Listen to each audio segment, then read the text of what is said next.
Hello, easy റെസിപ്പിയുടെ പുതിയൊരു എപ്പിസോഡിലേക്ക് എല്ലാവർക്കും സ്വാഗതം. ഇന്ന് ഞാൻ തയ്യാറാക്കുന്നത് ഒരു പാവയ്ക്ക തീയലാണ്. ഇതിനായി ഒരു വലിയ പാവയ്ക്ക എടുത്ത് വെച്ചിട്ടുണ്ട്. പാവയ്ക്ക കഴുകി വൃത്തിയാക്കി വെച്ചിട്ടുണ്ട്. ഇനി അതിൻ്റെ ഉള്ളിലെ കുരുവെല്ലാം ഒന്ന് കളഞ്ഞു വയ്ക്കാം. ഇനി ഇതുപോലെ ചെറിയ കഷ്ണങ്ങളായി മുറിച്ചെടുക്കാം.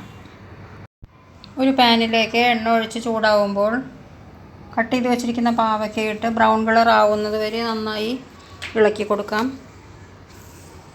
പാവയ്ക്കയുടെ കയ്പ്പൊക്കെ ഒന്ന് മാറി കിട്ടുന്നതിനും പിന്നെ പാവയ്ക്ക തീയൽ ഉണ്ടാക്കുമ്പോൾ ഇതിങ്ങനെ വഴറ്റിയെടുത്താൽ മാത്രമേ കറിക്ക് ടേസ്റ്റ് ഉണ്ടാവുള്ളൂ.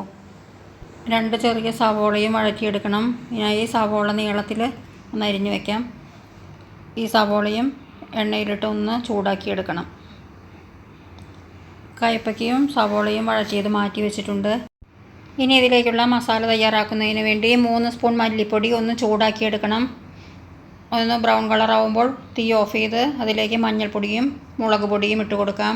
ഇതിൽ 1 ടീസ്പൂൺ മഞ്ഞൾപ്പൊടിയും 2 ടീസ്പൂൺ മുളക് പൊടിയുമാണ് ഇട്ടിരിക്കുന്നത്. തീ ഓഫ് ചെയ്തിട്ട് ഇട്ട് കൊടുത്താൽ മതി. അപ്പോൾ ഒന്ന് ചൂടായി കിട്ടും. എന്നിട്ടത് മിക്സിയിൽ അരച്ചെടുത്ത് വയ്ക്കാം. ഇനി 1/2 മുറി തേങ്ങ ചിരകിയതും അതിലേക്ക് ഒരു 4 ലീഫ് കറിവേപ്പിലയും കൂടി നന്നായി ബ്രൗൺ കളർ ആവുന്നത് വരെ വറുത്തെടുക്കണം. ഇപ്പോൾ തേങ്ങ നല്ല ബ്രൗൺ കളറായിട്ടുണ്ട്. ഇനി നമുക്ക് തീ ഓഫ് ചെയ്ത് ചൂടാറാൻ വയ്ക്കാം. ചൂടാറുമ്പോൾ മിക്സിയിൽ നന്നായി അരച്ചെടുക്കണം. സബ്സ്ക്രൈബ് ചെയ്യാത്തവരെല്ലാം സബ്സ്ക്രൈബ് ചെയ്ത് ബെല്ലൈക്കൺ കൂടി എനേബിൾ ചെയ്തിട്ട് കാണൂ.